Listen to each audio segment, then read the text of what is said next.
Good afternoon. Good afternoon. Good afternoon.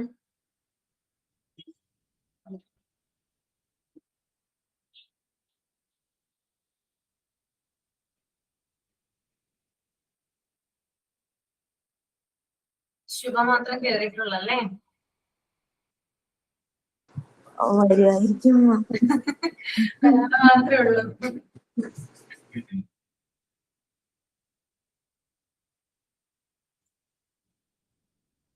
നമുക്കൊന്ന് 2 minute ഒന്ന് wait ചെയ്യാം അല്ലേ?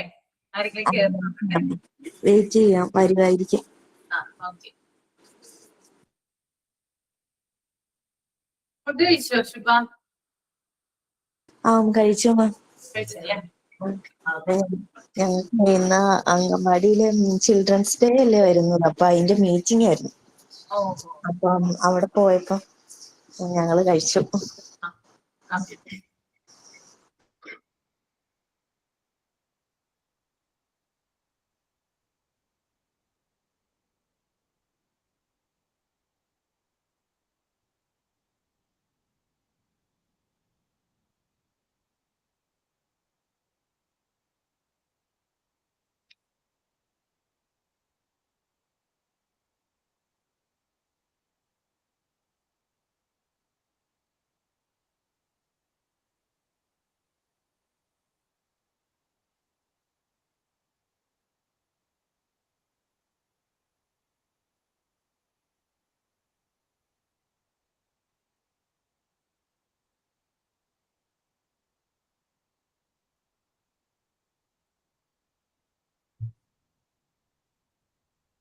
ടീച്ചർ ഭക്ഷണമൊക്കെ കഴിച്ചോ? ഞാൻ ഭക്ഷണം കഴിച്ചു. വീട് എവിടെയാ? എന്റെ വീട് എറണാകുളത്ത് തന്നെ, നോർത്ത് പറവൂരാണ്. ശുഭയുടെ വീട് എവിടെയാ? എന്റെ സ്വന്തം വീട് കട്ടപ്പന, കെട്ടിച്ചു വിട്ടേക്കുന്നത് തൊടുപുഴ. കട്ടപ്പന, ഇടുക്കി അല്ലേ? അതെ, എന്റെ വീട് കട്ടപ്പനന്ന് കുറച്ചും കൂടി പോണം, അയ്യപ്പൻകോവിൽ എന്ന സ്ഥല പേര്. കെട്ടിച്ചു വിട്ടേക്കുന്ന തൊടുപുഴന്ന് കുറച്ചും കൂടി പോണം, വണ്ണപ്പുറം എന്നാണ് സ്ഥലപ്പേര്. അപ്പം എന്റെ സ്വന്തം വീട് ഇടുക്കി ജില്ല സ്റ്റാർട്ട് ചെയ്യുന്നിടത്താ. കെട്ടിച്ചു വിട്ടേക്കുന്ന ഇടുക്കി ജില്ല ഇവിടം കൊണ്ട് തീരുവാ, ഞങ്ങളുടെ വീടിന്റെ അവിടം കൊണ്ട്. ഇടുക്കിയുടെ അങ്ങേയറ്റത്തും ഇങ്ങേയറ്റത്തും. അപ്പൊ വീട്ടിലൊക്കെ പോണെങ്കിൽ നമുക്ക് ഭയങ്കര ഒരു ദിവസം വേണം പോകാനെങ്കിൽ. അങ്ങനെ യാത്ര ഭയങ്കര പാടാ. ഈ തൊടുപുഴ എന്ന് പറയുന്നത് മൂവാറ്റുപുഴ. അതെ അതെ അതെ. മൂവാറ്റുപുഴ വരെ വന്നിട്ടുണ്ട് ഞാൻ. അതെ അതെ. ആഗ്രഹം തൊടുപുഴയിൽ വരുന്നത് ഭയങ്കര ആഗ്രഹമുണ്ട്. അവിടെ നല്ല ഭംഗിയല്ലേ കാണാനായിട്ട്? ഇടുക്കി ജില്ലയിലെ ഏറ്റവും വലിയ ടൗൺ ആണ് തൊടുപുഴ എന്നാണ് PSCയിലെ ക്വസ്റ്റ്യനാ. ഇടുക്കി ജില്ലയുടെ ഏറ്റവും വലിയ ടൗൺ ആണ് തൊടുപുഴ. മൂവാറ്റുപുഴന്ന് ബസ്സിനാണെങ്കിൽ അരമണിക്കൂറേ ഉള്ളൂ തൊടുപുഴ വരെ. നമ്മുടെ വണ്ടിക്കൊക്കെയാണ് 20 മിനിറ്റ് ഒക്കെ കൊണ്ട് നമ്മൾ എത്തും മൂവാറ്റുപുഴന്ന് തൊടുപുഴ വരെ. ഇടുക്കി ഡിസ്ട്രിക്ട് സ്റ്റാർട്ട് ചെയ്യുന്നത് തൊടുപുഴയെന്നല്ലേ? അല്ല, ഇടുക്കി ഡിസ്ട്രിക്ട് സ്റ്റാർട്ട് ചെയ്യുന്നത് കട്ടപ്പന, എന്റെ വീടിന്റെ അവിടുന്ന്, അയ്യപ്പൻകോവിൽ അവിടുന്ന്. അവിടെ കഴിഞ്ഞ അയ്യപ്പൻകോവിൽ കഴിഞ്ഞാൽ പിന്നെ കുമളി അപ്ര തമിഴ്നാട് സ്റ്റാർട്ട് ചെയ്യും. അപ്പൊ ഇടുക്കി ഡിസ്ട്രിക്ട് സ്റ്റാർട്ട് ചെയ്യുന്നത് അവിടുന്ന്, തീരണത് ഇവിടെ വണ്ണപ്പുറം. ഞങ്ങളുടെ വീട് തൊടുപുഴ വണ്ണപ്പുറം കഴിഞ്ഞാല് ഇവിടം കഴിഞ്ഞാൽ പിന്നെ എറണാകുളം ഡിസ്ട്രിക്റ്റാ. അങ്ങനെ തീരും, ഇവിടം കൊണ്ട് തീരും, വണ്ണപ്പുറം കൊണ്ട് ഇടുക്കി തീരും. എന്റെ വീടിന്റെ അവിടെ നിന്ന് സ്റ്റാർട്ട് ചെയ്യുമ്പോൾ ഇവിടം കൊണ്ട് തീരും. അപ്പൊ ഞാൻ അങ്ങേയറ്റത്തുനിന്ന് ഇങ്ങേയറ്റത്തേക്കാണ് കെട്ടിച്ചു വിട്ടേക്കുന്നത്. എറണാകുളത്ത് വരാറുണ്ടോ ശുഭ?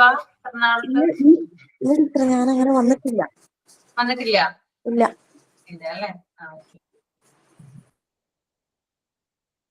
ഓക്കെ, അപ്പൊ നമുക്ക് എന്തായാലും സ്റ്റാർട്ട് ചെയ്യാം. ആരെങ്കിലും ഒരാളൊന്ന് പ്രയർ ചെയ്യണം. ഇപ്പൊ രാജലക്ഷ്മി ഉണ്ട്, ശുഭയുണ്ട്, സുബിത വന്നു.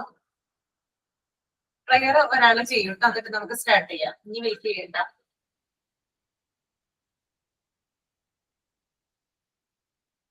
ഞാൻ ചെയ്യേണ്ടി. Dear God, thank you for today. Thank you for your chance to learn, grow and try again. I am grateful for my teachers, my friends and all the support I have. Even when things get hard, help me stay hopeful and keep going. Fill my heart with peace and my mind with focus. I am thankful for every step forwarding, big or small.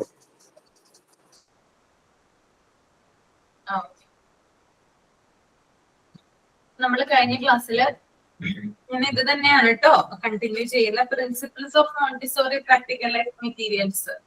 അതിന്റെ last point വരെ പറഞ്ഞു നിർത്തി അല്ലേ ഇന്നലെ?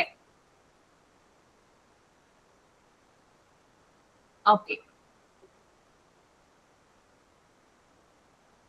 Next one ഒരു 6 points അവിടെ കൊടുത്തിട്ടുണ്ട്. അത് നിങ്ങളൊന്ന് ആദ്യം റീഡ് ചെയ്യുക, മൈൻഡിലൊന്ന് റീഡ് ചെയ്യുക. റീഡ് ചെയ്തതിന് ശേഷം തമ്പ് ചെയ്യുക കേട്ടോ. അതിനുശേഷം ഞാൻ എക്സ്പ്ലെയിൻ ചെയ്തു തരാം. വളരെ ഇമ്പോർട്ടന്റ് ആയിട്ടുള്ള പോയിന്റ്സ് ആണത്, 6 പോയിന്റ്സ് കേട്ടോ.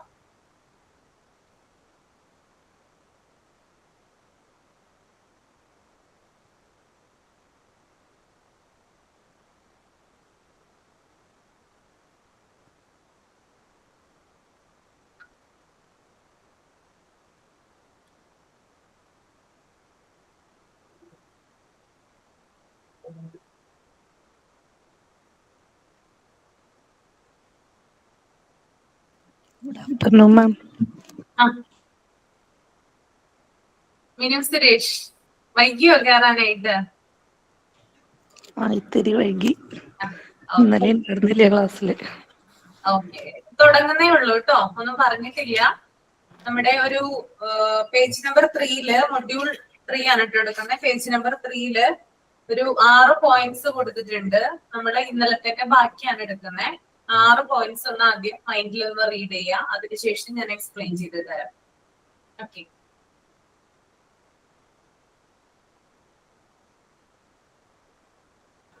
തേർഡ് പേജിലാണോ? എന്താണ്? Third page.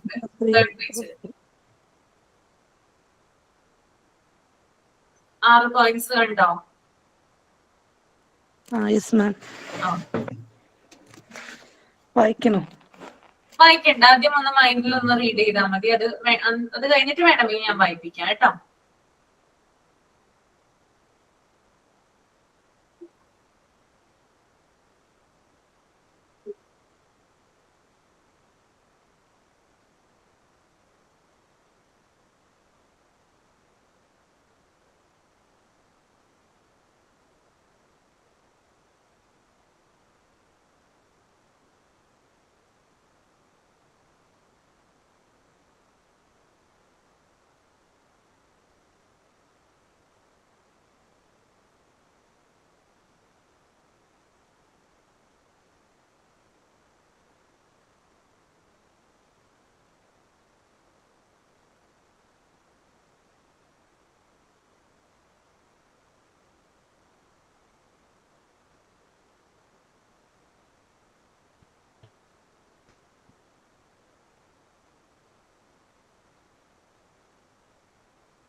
വായിക്കാനാണോ വന്നത്? കഴിഞ്ഞോ? വായിച്ചു കഴിഞ്ഞോ? ഓക്കെ. അപ്പൊ ആരെങ്കിലും മിനു സുരേഷ് ഒന്ന് റീഡ് ചെയ്തിട്ട് ഒന്ന് എക്സ്പ്ലെയിൻ ചെയ്യാവുന്നോ? അറിയാവുന്ന കാര്യങ്ങൾ മാത്രം മതി കേട്ടോ. തെറ്റുണ്ടെങ്കിൽ പ്രോബ്ലം ഇല്ല, അറിയാവുന്നത് പറഞ്ഞാൽ മതി. വായിക്കാം. എക്സ്പ്ലെയിൻ എനിക്ക് വലിയ മനസ്സിലായിട്ടില്ല, എന്നാലും വായിക്കാം. The following points also must be taken into consideration while preparing the materials for the Montessori practical area materials. ഒന്നാമത്തെ, materials are kept together in a small basket or on a tray. It should be grouped and kept together according to the level of development to which they correlate and must be taken from and returned to its original place. ആറെണ്ണം വായിച്ചിട്ട് പറഞ്ഞാൽ മതിയോ? മതി മതി. രണ്ടാമത്തെ, materials are kept within their reach. മൂന്നാമത്തെ, must be of the right size, weight, clean and interact. Fourth point, are exact among themselves with exception of their variable quality which they possess. Fifth, should be limited in quantity. Sixth, are available to the child at the time he prefers to perform them, for they are the means for him to become normalized. Materials are kept together in a small, materials ഒരു small ബാസ്ക്കറ്റിൽ സൂക്ഷിച്ചിട്ട്, small ബാസ്ക്കറ്റിലോ അല്ലെങ്കിൽ ട്രേയിലോ സൂക്ഷിക്കും. It should be grouped and kept together according to the level of development. എനിക്കത് explain ചെയ്യാൻ അറിയില്ല. വേറെ ആരെങ്കിലും പറയാൻ റെഡിയാണോ? ഇല്ല. ഓക്കെ, ഫസ്റ്റ് പോയിന്റ് അതായത് നമ്മുടെ രാജലക്ഷ്മി പറയുന്നുണ്ടോ? പറഞ്ഞോളൂ. Materials are kept together in a small basket. അതായത് നമ്മൾ ഈ മോണ്ടസറിക്ക് ഉപയോഗിക്കുന്ന മെറ്റീരിയൽസ് ഒക്കെ ഒരു ചെറിയ ബാസ്ക്കറ്റിലോ അല്ലെങ്കിൽ ഒരു ട്രെയിലോ നമ്മൾ ഒന്നിച്ച് സൂക്ഷിക്കണം. It should be grouped and kept together. അത് ഗ്രൂപ്പ് ചെയ്തിട്ട്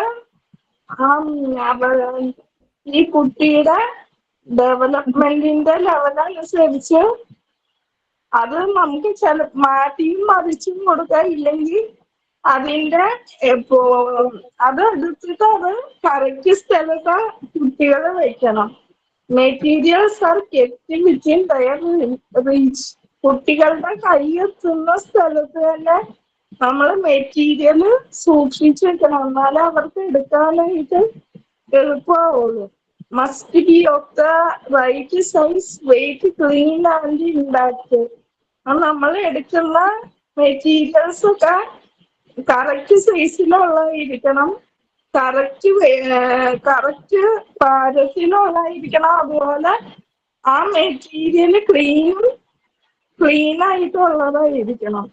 Are exact among themselves with the exception of the variable quality which they possess.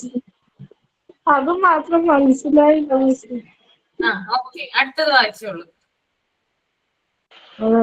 Should be limited in quantity. അത് ചിലപ്പോൾ അളവിനൊരു പരിധി ഉണ്ടാവും. ആ മെറ്റീരിയൽസിന് are available to the child at the time he prefers to perform them, for they are the means for him to become normalized. നമ്മൾ ഈ മെറ്റീരിയലൊക്കെ അവരെ കൊണ്ട് perform ചെയ്യിക്കുന്നത് അവരൊരു സാധാരണ കുട്ടിയാണെന്ന് അറിയിക്കാൻ വേണ്ടിയായിരിക്കും.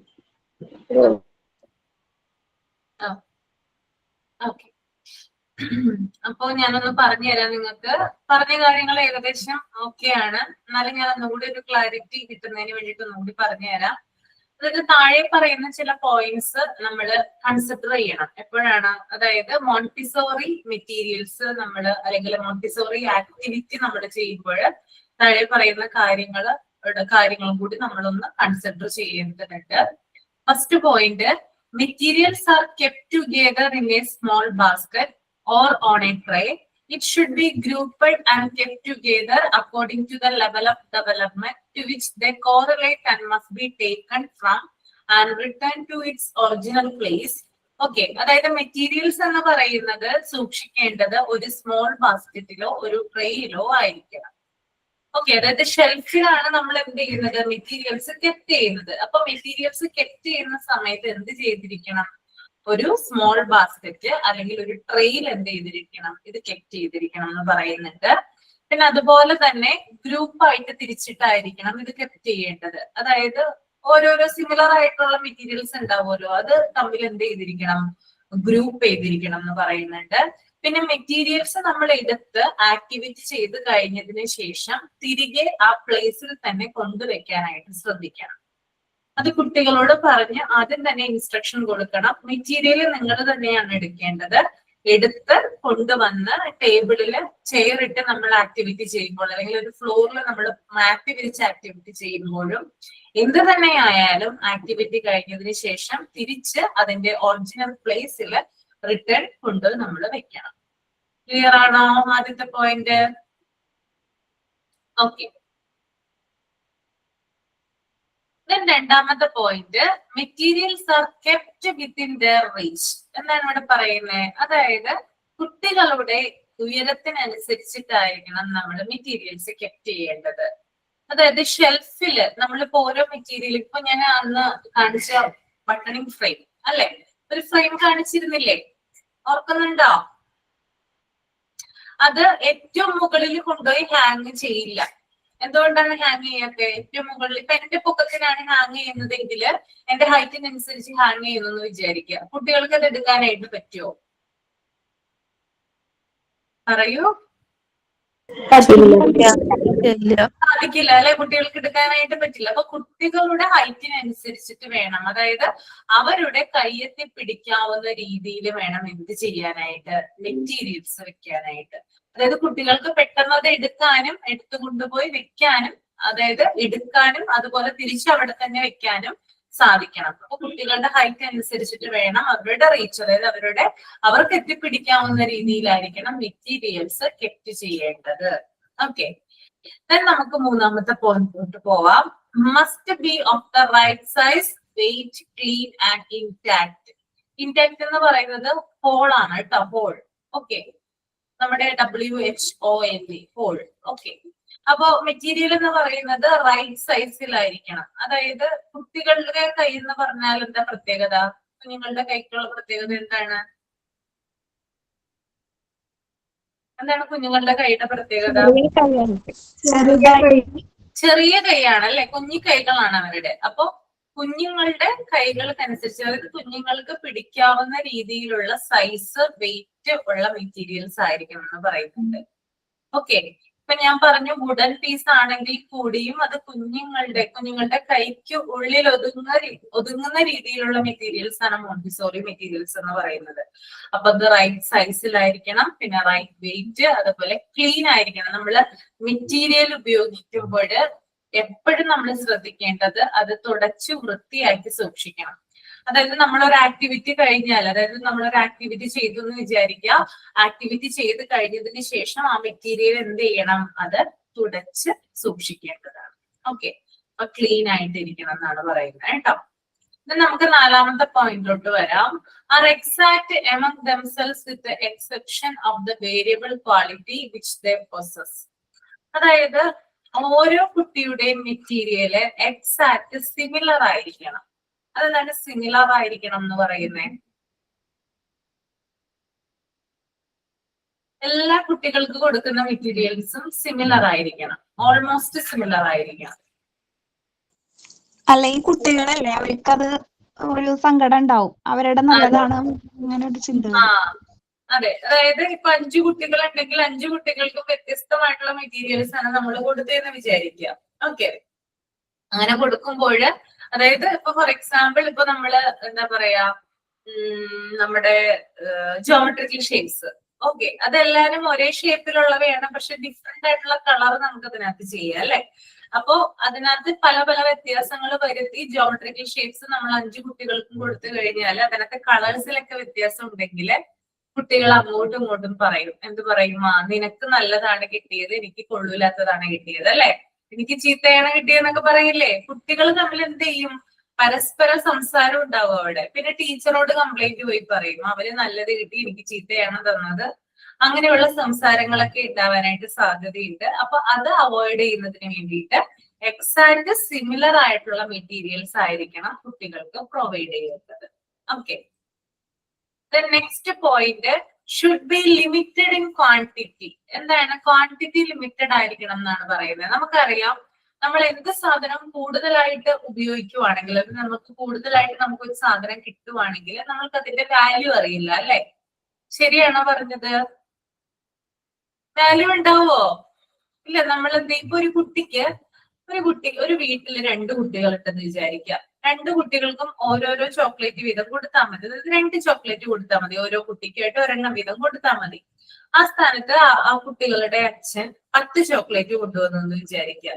10 ചോക്ലേറ്റ് കൊണ്ടുവന്നു കഴിഞ്ഞാൽ 5 വീതം അവർ ഡിവൈഡ് ചെയ്യും, അല്ലെ? അതായത് മൂത്ത കുട്ടിക്ക് 5ഉം ഇളയ കുട്ടിക്ക് 5ഉം കൊടുക്കും.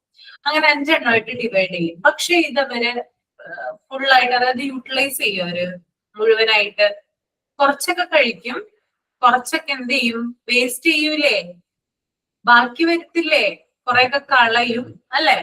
അപ്പോ കുട്ടികൾക്ക് എന്ത് ചെയ്യണം? അതായത് ഒരു മെറ്റീരിയൽ നമ്മൾ കൊടുക്കുമ്പോഴോ വാരിക്കോരി കൊടുക്കാനൊന്നും പാടില്ല. അതായത് ലിമിറ്റഡ് ആയിട്ടുള്ള ക്വാണ്ടിറ്റിയിൽ വേണം നമ്മൾ കുഞ്ഞുങ്ങൾക്ക് എന്ത് കൊടുക്കാൻ? മെറ്റീരിയൽസ് പ്രൊവൈഡ് ചെയ്യാൻ. ഓക്കെ.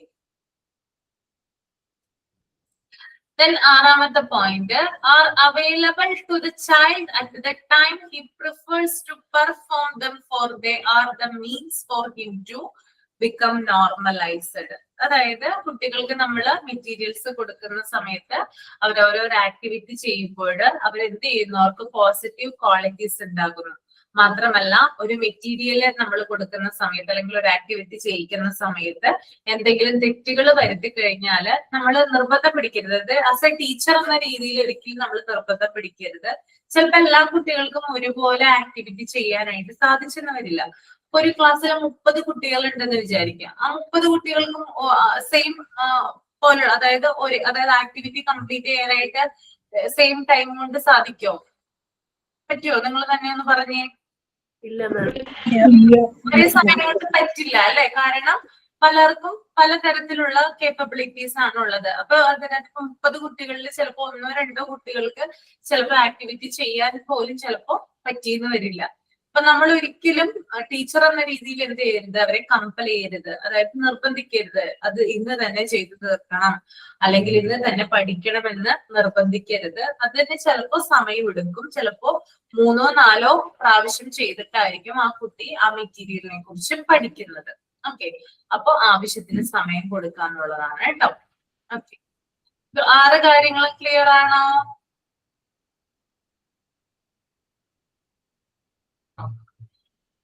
ദെൻ എക്സസൈസ് ഗ്രൂപ്പ്സ് എന്നും പറഞ്ഞ താഴെ ഒരു സംഭവം കൊടുത്തിട്ടുണ്ട്. അതൊന്ന് റീഡ് ചെയ്ത് നോക്കൂ കേട്ടോ.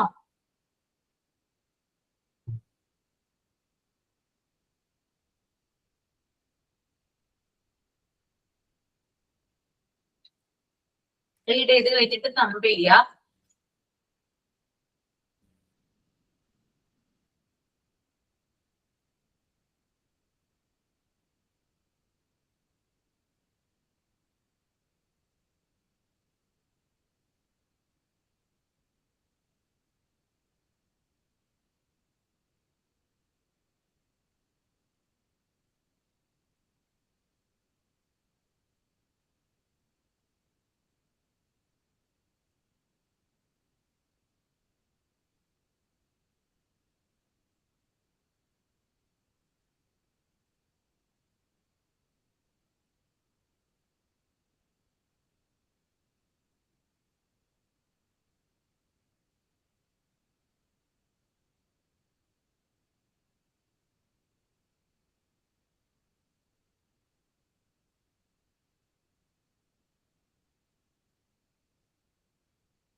ഓക്കെ, വായിച്ചു കഴിഞ്ഞോ?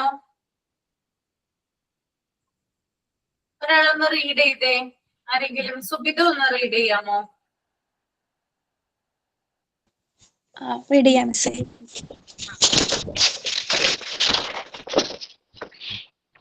Exercise group. Practical life exercise can be divided into 4 different groups: preliminary application, applied application, care of self and grace, and courtesy.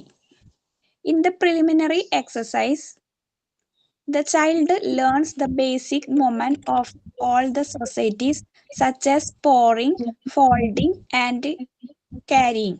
In the applied exercise, the child learns about the care and maintenance that help everyday life. These activities are, for example, the care of environment. In the case of self-exercise, a child learns to do activities related to personal hygiene, brushing, combing, etc. In the grace and courtesy exercise, the children work to the interactions of people to people. In the practical life activities, the child learns about his own movement and learns how to clarify his coordination through such activities as walk on the line. These exercises help to develop the motor skills and deftness of the child to know the correct usage of objects in daily life and to take care of self. Explain ചെയ്യണോ മിസ്സേ? Explain ചെയ്തോളൂ. ആദ്യത്തെ practical life exercise can be divide into 4 stages ആയിട്ടാണ് practical exercise ഗ്രൂപ്പിനെ divide ചെയ്തേക്കുന്നത്. അത് ഫസ്റ്റത്തെ പറയുന്നത് പ്രിലിമിനറി അപ്ലിക്കേഷൻ, അതിന്റെ ഇൻട്രൊഡക്ഷൻ ആണ് പറയുന്നത് ഫസ്റ്റ്. പിന്നെ അത് കഴിഞ്ഞ അപ്ലൈഡ് അപ്ലിക്കേഷൻ, എങ്ങനെയാണ് അത് അപ്ലൈ ചെയ്യണത്. പിന്നെ care of self and grace, അതിന് ശ്രദ്ധിച്ചു. അതെ അതെ, അതെന്താന്ന് മനസ്സിലായില്ല കേട്ടോ. വായിച്ചോളൂ, കുഴപ്പമില്ല. In the preliminary exercise, the child learned the basic movement of all the societies such as, അതായത് ഫസ്റ്റത്തേല് പറയണത് കുട്ടി എങ്ങനെയാണ് പോറിങ്, ഫോൾഡിങ് ആൻഡ് ക്യാരിങ്. ഒരു സാധനം ഇപ്പൊ പോർ ചെയ്യണത്, വെള്ളമൊക്കെ ഒഴിക്കണത് എങ്ങനെയാണ്, പിന്നെ അത് ഫോൾഡ് ചെയ്യണതാണ്, മടക്കി വെക്കുകയാണ്, അതെങ്ങനെയാണ് ഒരു വസ്തു ക്യാരി ചെയ്യണത്, അതിനെ കുറിച്ചൊക്കെയാണ് ഫസ്റ്റത്തെ കാര്യത്തില് പ്രിലിമിനറി സ്റ്റേജില് പറയണത്. പിന്നെ പറയണത് അപ്ലൈഡ് എക്സസൈസ് എന്ന് പറഞ്ഞാൽ child learn about the care and maintenance that help everyday life. അപ്പൊ കുട്ടിക്ക് ഒരു വസ്തു എങ്ങനെയാണ് അതിനെ കുറിച്ചിട്ട് child learns about care and maintenance, ഒരു വസ്തുവിനെ ശ്രദ്ധിക്കാനും പിന്നെ അത് നമ്മുടെ ആ കുട്ടിയുടെ ഓരോ ദിവസത്തെ അവരുടെ ഡേ ടു ഡേ ലൈഫിൽ അത് മെയിൻറ്റെയിൻ ചെയ്ത് നടക്കാനും അത് സഹായിക്കുന്നു. These activities are for the example of care of the environment. അവന് പരിസ്ഥിതിയെ കൂടുതൽ ശ്രദ്ധിക്കാനും എന്തൊക്കെയാണ് ചുറ്റുവട്ടത്ത് നടക്കണതിനെ കുറിച്ചിട്ടൊന്ന് ശ്രദ്ധിക്കാനൊക്കെ സഹായിക്കുന്നു. In the case of self exercise, a child learn to the activity related to personal hygiene. വ്യക്തി ശുചിത്വത്തിന്റെ കാര്യത്തില് ഇപ്പോൾ എന്തെങ്കിലും മോണ്ടിസോറി മെറ്റീരിയൽ ഒക്കെ എടുത്തിട്ടുണ്ടെങ്കിൽ അത് തുടച്ച് വൃത്തിയാക്കിയിട്ട് ക്ലീൻ ആയി വെക്കുമ്പോൾ അതേപോലെ അവന് ഹൈജീനിനെ കുറിച്ചിട്ടും ബ്രഷിങ്, കോമ്പിങ് അങ്ങനെയുള്ള കാര്യങ്ങളിലൊക്കെ കൂടിയിട്ട് ഒരു ശ്രദ്ധ കിട്ടാൻ സഹായിക്കുന്നു. In the grace and courtesy exercise, child work on the interaction of the people to people. കുട്ടികൾക്ക് മറ്റുള്ളവരായിട്ടുള്ള ഒരു ഇന്ററാക്ഷനെ അത് സഹായിക്കുന്നുണ്ട്. In the practical life activity, child learn about his own movement and learns how to clarify his coordination through such activities as walk on the line. Practical exercise activity ചെയ്യുമ്പോൾ കുട്ടിക്ക് ഓരോ കാര്യങ്ങൾ അവന്റെ സ്വന്തമായിട്ടുള്ള ചലനങ്ങളെ കുറിച്ചിട്ടൊക്കെ ഒന്നും കൂടി വ്യക്തമായിട്ട് മനസ്സിലാക്കാൻ സഹായിക്കുന്നുണ്ട്. These exercise help to develop motor skills. അവന്റെ മോട്ടോർ സ്കിൽസിന്റെ ഫൈൻ മോട്ടോർ സ്കിൽസും അതേപോലെ കുട്ടികളുടെ നടത്തം കാര്യങ്ങളെ കുറിച്ചിട്ടൊക്കെ കാര്യങ്ങളൊന്നുകൂടി ഡെവലപ്പ് ചെയ്യും. To know the correct usage of object in പിന്നെ ലൈഫില് എന്ന ആ കുട്ടി ഉപയോഗിക്കുന്ന ഓബ്ജക്റ്റ് അതിനെ കുറിച്ച് മനസ്സിലാക്കാൻ ഈ ഇത് സാധിക്കും. ഇതാണ് മനസ്സിലായത് മിസ്സേ. കഴിഞ്ഞു. ഓക്കെ, വായിക്കാം, ഞാൻ വായിക്കാം കേട്ടോ. അതായത് നമ്മള് കുട്ടികൾക്ക്, അതായത് എക്സസൈസ് ഗ്രൂപ്പ്സ്, അതായത് ഗ്രൂപ്പുകളായിട്ട് തിരിക്കുകയാണെങ്കിൽ, അതായത് പ്രാക്ടിക്കൽ ലൈഫ് എക്സസൈസിനെ നമുക്ക് 4 ഡിഫറെന്റ് ഗ്രൂപ്പ്സ് ആയിട്ട് തരംതിരിക്കാവുന്നതാണ്. അതായത് കുട്ടികൾക്ക് കൊടുക്കുന്ന ആക്ടിവിറ്റീസിന്റെ അടിസ്ഥാനത്തിലാണ് നമ്മളിങ്ങനെ ഡിവൈഡ് ചെയ്യുന്നത്. അതിനകത്ത് പ്രിലിമിനറി, ഇൻട്രൊഡക്ടറി ആപ്ലിക്കേഷൻ, അതായത് പ്രിലിമിനറി എന്ന് പറയുമ്പോൾ നമുക്കറിയാം പ്രാരംഭഘട്ടം, അതായത് ആദ്യഘട്ടത്തിൽ കൊടുക്കുന്നതാണ്. പിന്നെ അപ്ലൈഡ് ആപ്ലിക്കേഷൻ ഉണ്ട്, കെയർ ഓഫ് എൻവയോൺമെന്റ്, പിന്നെ care of self pace and courtesy. ഞാൻ 4 വായിച്ച് എക്സ്പ്ലെയിൻ ചെയ്യാം. ഇൻ ദ പ്രിലിമിനറി എക്സസൈസ്, അതായത് ആദ്യഘട്ടങ്ങളിൽ കുഞ്ഞുങ്ങൾക്ക് കൊടുക്കുന്ന ഒരു ഇതെന്ന് പറയുന്നത്, അതായത് child learns the basic movement of all society such as pouring, holding and carrying. അതായത് നമ്മുടെ സമൂഹത്തില്, അതായത് നമ്മുടെ സൊസൈറ്റിയുമായി ബന്ധപ്പെട്ട് അല്ലെങ്കിൽ നമ്മുടെ വീടുമായി ബന്ധപ്പെട്ടിട്ട് ചില ആക്ടിവിറ്റീസ് ആണ് കുഞ്ഞുങ്ങൾക്ക് നമ്മൾ ആദ്യം കൊടുക്കുന്നത്. നമുക്കറിയാം, ഞാൻ പറഞ്ഞു കിച്ചണിൽ നിന്നാണ് കുഞ്ഞുങ്ങൾ എല്ലാ കാര്യങ്ങളും പഠിച്ചു വരുന്നത്, അല്ലെ? അപ്പൊ അത് പോറിംഗ് ആക്ടിവിറ്റി എന്ന് പറഞ്ഞാൽ നമുക്ക് പറയാനായിട്ട് സാധിക്കും. അതായത് ഇപ്പോ ജഗ്ഗിൽ നിന്ന് ഗ്ലാസ്സിലേക്ക് വെള്ളം പകർത്തുന്നു, ഡ്രസ്സ്, അതായത് ക്ലോത്ത്സുകൾ ഫോൾഡ് ചെയ്ത് വെക്കുന്നു, പിന്നെ ഒരു സ്ഥലത്ത് നിന്ന് മറ്റൊരു സ്ഥലത്തേക്ക് സാധനങ്ങൾ ക്യാരി ചെയ്ത് കൊണ്ടുപോകുന്നു. ഫോർ എക്സാമ്പിൾ ചെയർ, സ്റ്റൂൾ, അങ്ങനെയുള്ള സാധനങ്ങൾ, ഈ ബുക്സ് ആകട്ടെ, അതൊക്കെ ക്യാരി ചെയ്ത് കൊണ്ടുപോകുന്നതിനെയാണ് ക്യാരിയിങ് എന്ന് പറയുന്നത്. അപ്പോ തുടക്കത്തിൽ പ്രിലിമിനറി എക്സസൈസ് എന്ന് പറയുമ്പോൾ നമ്മൾ പോറിംഗ് ആക്ടിവിറ്റി കൊടുക്കുന്നു, അതുപോലെ ഫോൾഡിങ്, ക്യാരിയിങ്, ഈ 3 കാര്യങ്ങളാണ് വരുന്നത്. ദെൻ അപ്ലൈഡ് എക്സസൈസിൽ നമ്മൾ child learns about the care and maintenance that helps every day life. These activities are for example the care of the environment, അതായത് ചുറ്റുമുള്ള, അതായത് നമ്മുടെ സറൗണ്ടിങ്സിനെ കുറിച്ച് മനസ്സിലാക്കുന്നു. ഓക്കെ, അതായത് എൻവയോൺമെന്റിനെ കുറിച്ച് കൂടുതലായിട്ട് മനസ്സിലാക്കുന്നു. അതുപോലെ തന്നെ എന്താ പറയാ, കിളികളുടെ ശബ്ദങ്ങൾ കേൾക്കുന്നു, അതുപോലെ പ്ലാന്റ്സ്, അതായത് ഇലയൊക്കെ അനങ്ങുന്ന ശബ്ദങ്ങൾ കേൾക്കുന്നു. അതായത് ചുറ്റുപാടുകളെ കുറിച്ച്, ഇപ്പോ ബേർഡ്സിനെ കുറിച്ചൊക്കെ കൂടുതൽ മനസ്സിലാക്കുന്നു. അങ്ങനെയുള്ള കാര്യങ്ങളാണ് അപ്ലൈഡ് എക്സസൈസിൽ വരുന്നത്. Then in the case of self-exercise, a child learns to do activities related to personal hygiene, brushing, combing, etcetera. പിന്നീട് എന്താണ്, സെൽഫ് എക്സസൈസുമായി ബന്ധപ്പെട്ട് വരുന്ന കാര്യങ്ങളാണ്. അതായത് പേഴ്സണൽ ഹൈജീൻ, അതായത് കുട്ടി വ്യക്തി ശുചിത്വം പഠിക്കുന്നു, അതായത് ബ്രഷ് ചെയ്യാനായിട്ട് പഠിക്കുന്നു, കോംബ് ചെയ്യാനായിട്ട് പഠിക്കുന്നു. അതൊക്കെയാണ് കേസ് ഓഫ് സെൽഫ് എക്സസൈസിൽ വരുന്നത്. Then last one, in the grace and courtesy exercise, the children work on the interactions of people to people. Okay, അതായത് മറ്റുള്ളവരെ റെസ്പെക്ട് ചെയ്യുക, അവരെ നല്ല രീതിയിൽ ബിഹേവ് ചെയ്യുക, മുതിർന്നവരെ ബഹുമാനിക്കുക, അങ്ങനെയുള്ള കാര്യങ്ങളാണ് പിന്നീട് പഠിച്ചു വരുന്നത്. ക്ലിയർ ആണോ? ഓക്കെ അല്ലേ? ദെൻ അടുത്തൊരു ഭാഗം reasons for practical life exercise ഉണ്ട്, അതുപോലെ തന്നെ characteristics of practical life exercise ഉണ്ട്. ഇതില് രണ്ടിലും, അതായത് റീസൺസ് ഫോർ പ്രാക്ടിക്കൽ ലൈഫ് എക്സസൈസും ക്യാരക്ടറിസ്റ്റിക്സ് ഓഫ് പ്രാക്ടിക്കൽ ലൈഫ് എക്സസൈസിലും നിങ്ങൾക്ക് ഞാനത് അസൈൻമെന്റ് ആയിട്ടാണ് തരുന്നത്. അസൈൻമെന്റ് ആയിട്ട് ചെയ്തുകൊണ്ട് വരണം കേട്ടോ. ക്ലിയർ ആണോ?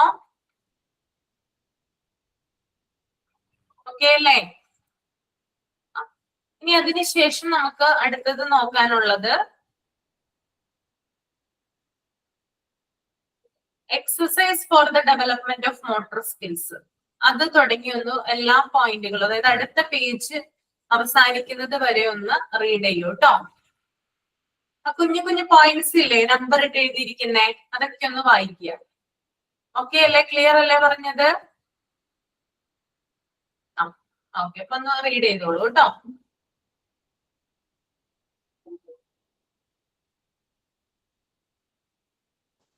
മിസ്സേ, ഒരു സംശയം. പറഞ്ഞോളൂ സുഗിത. ഇതില്ലേ reason for practical life exercise, അത് നമ്മളെ ക്ലാസ് സെമിനാർ എടുക്കണ പോലെ എടുക്കണോ?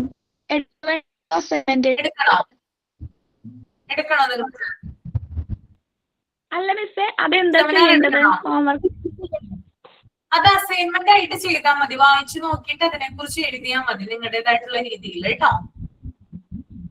അസൈൻമെന്റ് ബുക്കിലല്ലേ? എന്താണ്? അസൈൻമെന്റ് ബുക്കിൽ ചെയ്യാം കേട്ടോ. അത് രണ്ടും കൂടി ഒന്നാക്കിയിട്ടാണോ ചെയ്യണ്ടേ? സെപ്പറേറ്റ് ആക്കിയിട്ട് ചെയ്യാം. റീസൺ ഫോർ പ്രാക്ടിക്കൽ ലൈഫ് എക്സസൈസും അതുപോലെ തന്നെ ക്യാരക്ടറിസ്റ്റിക്സും പ്രാക്ടിക്കൽ ലൈഫ് എക്സസൈസും കേട്ടോ. 2 അസൈൻമെന്റ് ആയിട്ട് ചെയ്യണം അല്ലേ? മതി.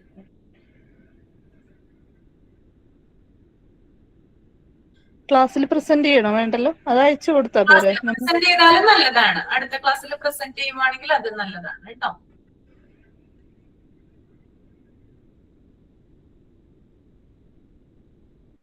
അസൈൻമെന്റ് നമ്മൾ സബ്മിറ്റ് ചെയ്യണ്ടേ? അസൈൻമെന്റ് സബ്മിറ്റ് ചെയ്യുന്ന പോലെ? ഇല്ല, വെറുതെ എഴുതി വെച്ചാൽ മതി. നിങ്ങൾ എഴുതി വെച്ചാൽ മതി കേട്ടോ, സബ്മിറ്റ് ചെയ്യണ്ട.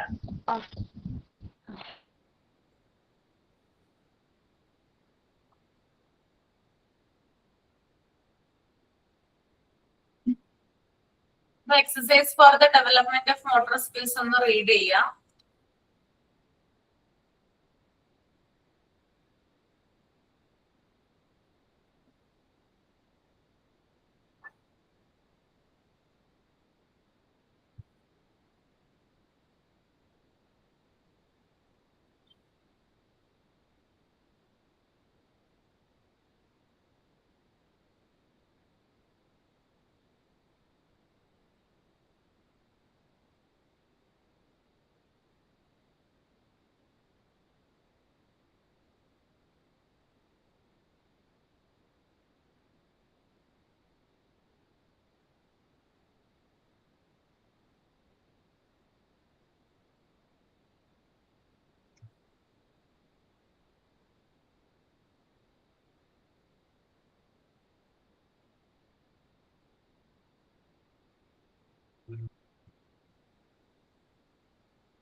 ഓക്കെ, നമുക്കത് നോക്കാം. ഇൻട്രൊഡക്ടറി എക്സസൈസ് ആണ്. അതിനകത്ത് ആദ്യം തന്നെ വരുന്നത് റോളിംഗ് ആൻഡ് അൺറോളിംഗ് ആണ്. അതായത് നമ്മൾ മാറ്റ് റോൾ ചെയ്യുക, അൺറോൾ ചെയ്യുക. അതായത് മാറ്റ് നിവർത്തുക, ചുരുട്ടി വെക്കുക. നമ്മളിപ്പോ പായൊക്കെ ഉണ്ടെങ്കിൽ പായൊക്കെ എടുത്ത് നിവർത്തുകയും ചുരുട്ടുകയൊക്കെ ചെയ്യില്ലേ? അറിയില്ലേ അത് എങ്ങനെയാണെന്ന് ആക്ടിവിറ്റി? നമ്മൾ നല്ല രീതിയിൽ ഭംഗിയായിട്ടല്ലേ ചുരുക്കുന്നത് അല്ലെങ്കിൽ നിവർത്തി വെക്കുന്നതൊക്കെ. ഓക്കെ, അപ്പൊ ആ ഒരു കാര്യമാണ് rolling and unrolling.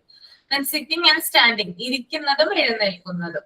Okay, then carrying. Carrying എന്ന് പറയുന്നത് ഒരു സ്ഥലത്ത് നിന്ന് ഒരു സാധനം എന്താ പറയാ കൊണ്ടുപോകുന്നത്. അതായത് ഒരു എന്താ പറയാ ഇപ്പൊ ക്യാരി ചെയ്യുന്നത്, ഇപ്പൊ ചെയർ ആവട്ടെ, ബുക്ക് ആവട്ടെ, അല്ലെങ്കിൽ ഒരു വെസൽ ആകട്ടെ, അപ്പൊ അത് ക്യാരി ചെയ്ത് കൊണ്ടുപോകുന്നതാണ് ക്യാരിയിങ് എന്ന് പറയുന്നത്. പിന്നെ സ്പൂണിങ് എന്ന് പറയുന്നത് അതായത് കുട്ടികൾക്ക് നമ്മൾ നിർബന്ധമായിട്ടും കൊടുക്കേണ്ട ഒരു ആക്ടിവിറ്റിയാണ് സ്പൂണിങ് ആക്ടിവിറ്റി. നമ്മുടെ ഈ ഒരു ബുക്കിൽ ഉണ്ട് കേട്ടോ ഈ എല്ലാ ആക്ടിവിറ്റിനെ കുറിച്ചും. അതായത് നമ്മളൊരു 2 ബൗൾ എടുക്കുന്നു. അതായത് സെയിം സൈസുള്ള സെയിം വലിപ്പമുള്ള 2 ബൗൾ എടുക്കുന്നു. അതൊരു ട്രേയിൽ വെക്കുന്നു. എന്നിട്ട് ഈ ഒരു ബൗളില് നമ്മൾക്ക് ഇഷ്ടമുള്ള ഇപ്പൊ പൾസസ് ഉപയോഗിക്കാം. അതായത് നമ്മുടെ വീട്ടിലുള്ള കടല, പരിപ്പ്, പയറ് അങ്ങനെയുള്ള സാധനങ്ങള് നമ്മൾ എന്ത് ചെയ്യാം, ഏതെങ്കിലും ഒരെണ്ണം ഒരു ബൗളിലിട്ട് പകർത്തുക. അതിനുശേഷം ഒരു സ്പൂൺ ഉപയോഗിച്ചുകൊണ്ട് അത് മറ്റേ ബൗളിലോട്ട് കോപ്പി ചെയ്യുക, അതായത് പകർത്താം. ഓക്കെ, അപ്പൊ ആദ്യം ഒരു ബൗളിൽ നമ്മള് ഫോർ എക്സാമ്പിൾ ഇപ്പൊ കടല നമ്മൾ കുറച്ച് ഒരു 100 ഗ്രാം കടല നമ്മൾ എടുത്തു, അത് ഒരു ബൗളിൽ ഇട്ടു. അതിനുശേഷം ഒരു സ്പൂൺ ഉപയോഗിച്ച് ഒരു ബൗളിൽ നിന്ന് മറ്റേ ബൗളിലേക്ക് എന്ത് ചെയ്യണം, ഈ കടല പകർത്തേണ്ടതുണ്ട്. ഓക്കെ, അപ്പൊ ആ ഒരു ആക്ടിവിറ്റി ആണ് എന്ത് സ്പൂണിങ് ആക്ടിവിറ്റി എന്ന് പറയുന്നത്. അപ്പൊ ഈ ഒരു ആക്ടിവിറ്റി ചെയ്യുമ്പോൾ ശരിക്കും പറഞ്ഞാല് കുട്ടികളുടെ കോൺസെൻട്രേഷൻ കൂടും, അവരുടെ ക്രിയേറ്റിവിറ്റി കൂടും. അതൊക്കെയാണ് അതിന്റെ പ്രത്യേകത എന്ന് പറയുന്നത് കേട്ടോ.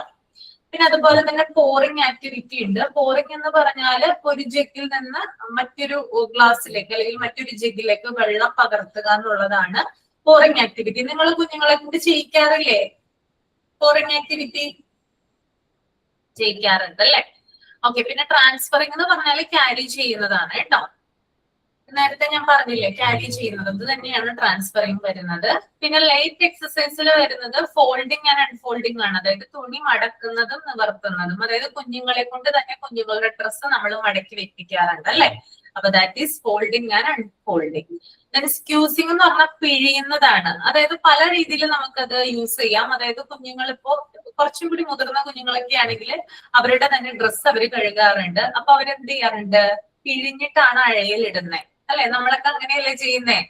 ഡ്രസ്സ് വാഷ് ചെയ്ത് എന്ത് ചെയ്യും? അങ്ങനെ തന്നെ കൊണ്ട് ഇടില്ലല്ലോ, എന്ത് ചെയ്യും? ഒന്ന് സ്ക്യൂസ് ചെയ്യും അല്ലെ? ആ ഒരു ആക്ടിവിറ്റി കുഞ്ഞുങ്ങൾക്ക് കൊടുക്കാം.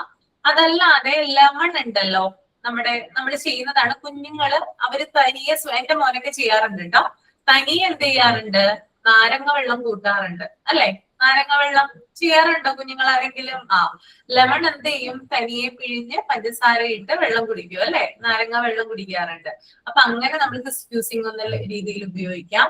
പിന്നെ ട്രാൻസ്ഫറിങ് വരുന്നത് നമ്മൾ നേരത്തെ പറഞ്ഞത് തന്നെയാണ്. പിന്നെ പെഗിങ് വരുന്നത് നമുക്കറിയാം. ഈ പെഗ് ചെയ്യാന്ന് പറഞ്ഞാൽ അതായത് നമ്മുടെ ഈ ഡ്രസ്സൊക്കെ അഴയിൽ നമ്മൾ അറ്റാച്ച് ചെയ്ത് വെക്കില്ലേ? ഒരു ക്ലിപ്പ് ഉണ്ടല്ലോ,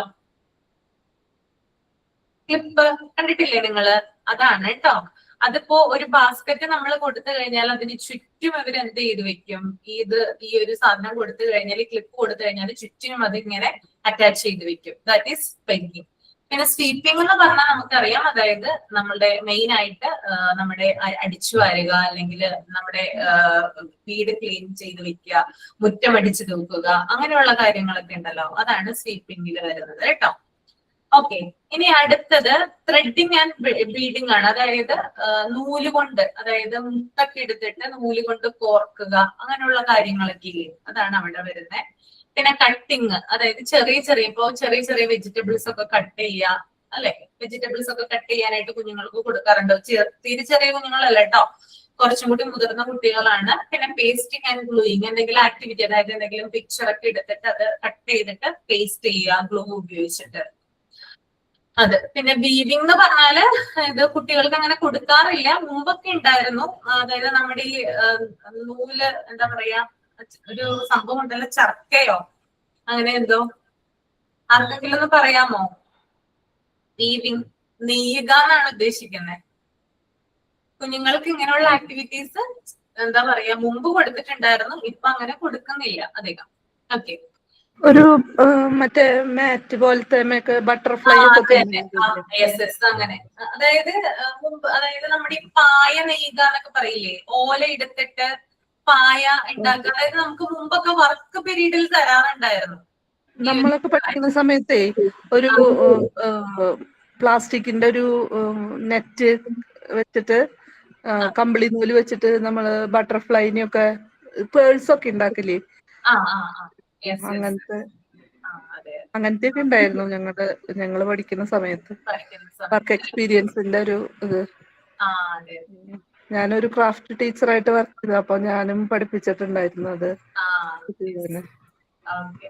അവർക്ക് സൂചി വെച്ചിട്ട് ചെയ്യുമ്പോ, വലിയ സൂചിയൊക്കെ ആവുമ്പോ കോർക്കാൻ കുഴപ്പമില്ല, ചെറിയ സൂചിയൊന്നും അങ്ങനെ കൊടുക്കുക. 7ാം ക്ലാസ്സിലെ കുട്ടികളെ തന്നെയായിരുന്നു അത് നമ്മളത് പഠിപ്പിച്ചത്.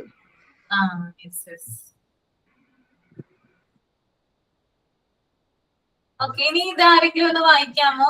ഒന്ന് എക്സ്പ്ലെയിൻ ചെയ്യാമോ ആരെങ്കിലും? എളുപ്പമാണ്. റെസ്പോൺസിബിലിറ്റി ഓഫ് എൻവയൺമെന്റ് ഒന്ന് റീഡ് ചെയ്യൂ. ആദ്യം ഒന്ന് റീഡ് ചെയ്യൂ, എന്നിട്ട് വായിക്കാം. ഒരു സെക്കൻഡ് ഒന്ന് വെയിറ്റ് ചെയ്യണേ, ഞാനിപ്പോ വരാം.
എക്സ്പ്ലെയിൻ ചെയ്യാമോ ആരെങ്കിലും ഒരാള്? ഞാൻ വായിക്കാം. ആ.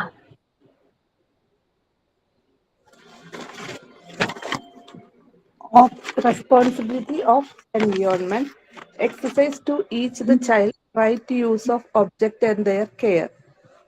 First one, opening and closing doors, drawers, cupboards, cases and chests, windows and shutters, taps, screw top bottles and jars, boxes with removable lids and hinged lids, keys, latch, padlocks. കുറ്റിപ്പുളുത്താണ് കേട്ടോ, കുറ്റിപ്പുളുത്ത്. Okay, okay. Combination locks, bolt and chains. Arranging table, chairs, other classroom object.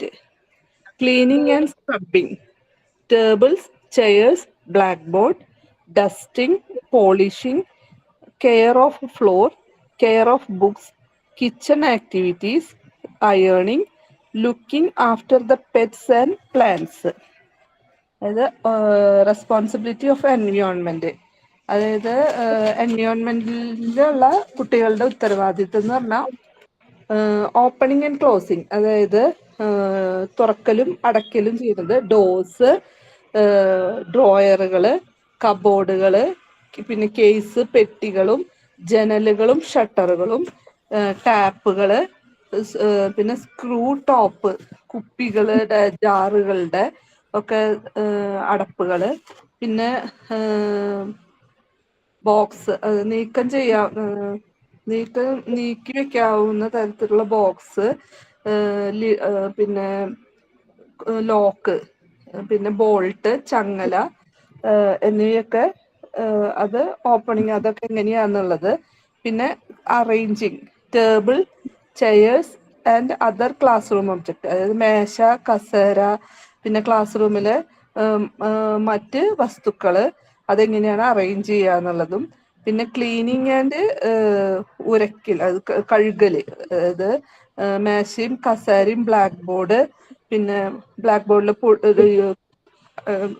Door അതിൻ്റെയൊക്കെ dust തുടയ്ക്കല്, polish ചെയ്യല്, പിന്നെ തറ തുടയ്ക്കല്, ബുക്കുകൾ പരിപാലിക്കല്, പിന്നെ kitchen അടുക്കളയിലെ പ്രവർത്തനങ്ങള്, ഇസ്തിരി ഇടല്, പിന്നെ വളർത്തു മൃഗങ്ങളെയും പ്ലാന്റ്സിനെയും പരിപാലിക്കല്.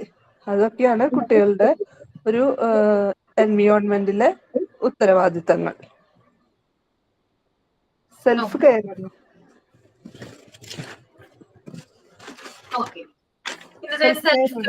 സെൽഫ് കെയർ വായിച്ചോളൂ.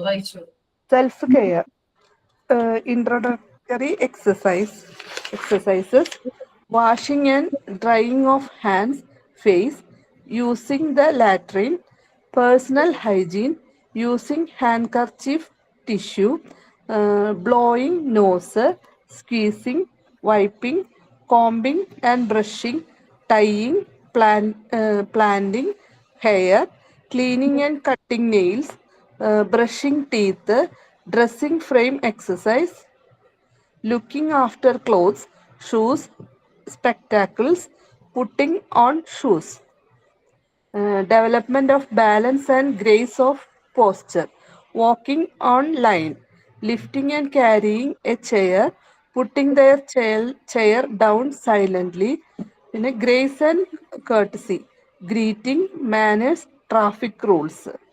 അതെന്താന്ന് വെച്ചാൽ അത് പറയണത് എന്താ വെച്ചാൽ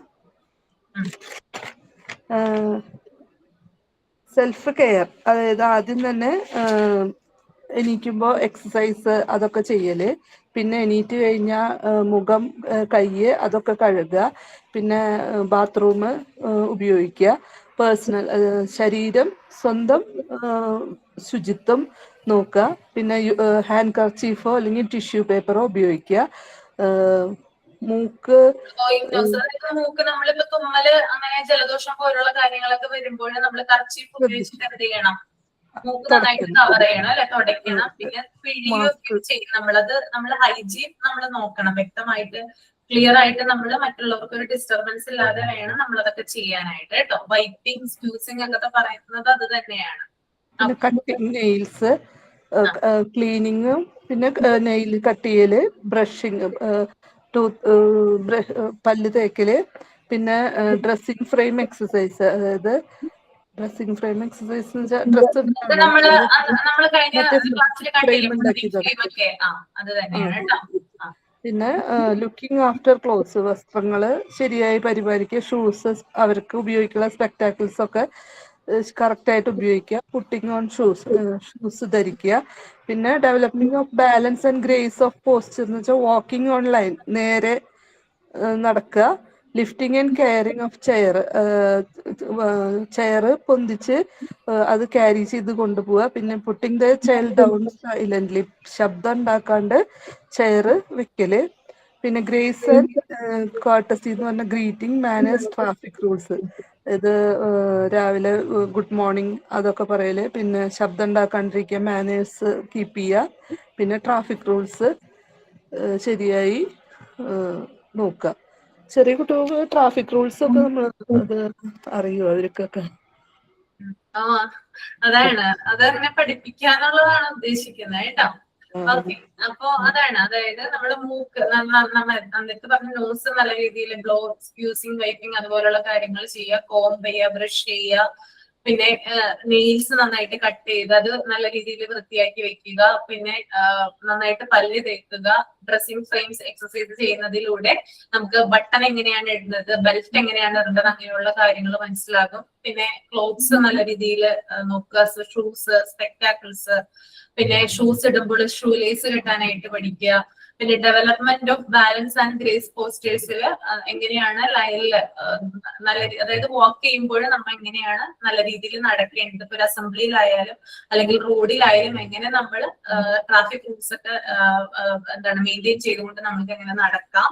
പിന്നെ ഒരു ചെയർ എങ്ങനെ ക്യാരി ചെയ്ത് കൊണ്ടുപോകാം. അതുപോലെ തന്നെ ഒരു ചെയർ താഴെ വെക്കുമ്പോൾ എത്രമാത്രം സൈലന്റ് ആയിട്ട് നമുക്ക് അത് വെക്കാം. പിന്നെ ഗ്രേസ് ആൻഡ് കർട്ടസിയില് ഗ്രീറ്റിംഗ്, മാനേഴ്സ്, ട്രാഫിക് റൂൾസ്, മറ്റുള്ളവരെ എങ്ങനെ ബഹുമാനിക്കണം, എങ്ങനെ അവർക്ക് റെസ്പെക്ട് കൊടുക്കണം, ട്രാഫിക് റൂൾസ് എങ്ങനെയാണ്, ഇതൊക്കെ കുട്ടികൾക്ക് അടിസ്ഥാനപരമായിട്ടുള്ള കാര്യങ്ങൾ പഠിപ്പിച്ചു കൊടുക്കുക എന്നുള്ളതാണ് കേട്ടോ. ഓക്കെ, ക്ലിയർ ആണോ? ഓക്കെ ആണ്. ഓക്കെ, അപ്പോ നെക്സ്റ്റ് അതിനകത്തുള്ളത് qualities of directors and normalization of child ആണ്. അത് നമുക്ക് നെക്സ്റ്റ് ക്ലാസ്സിൽ എടുക്കാം കേട്ടോ. ചിലപ്പോൾ ഞാനത് നെക്സ്റ്റ് ക്ലാസ്സിൽ എടുക്കും, അല്ലെങ്കിൽ നമ്മുടെ മൊഡ്യൂൾ 1 ചാപ്റ്റേഴ്സ് എടുക്കും. നമുക്ക് നോക്കാം കേട്ടോ. ഓക്കെ, അപ്പൊ വൈൻഡപ്പ് ചെയ്തോട്ടെ. ഓക്കെ, ഇനി നെക്സ്റ്റ് ക്ലാസ്സിൽ കാണാം കേട്ടോ. Thank you teacher. Okay, thank you. Sign out ഉണ്ടോ? സൈൻ ഔട്ട് ചെയ്യുന്നുണ്ടോ? Thank you. Thank you so much.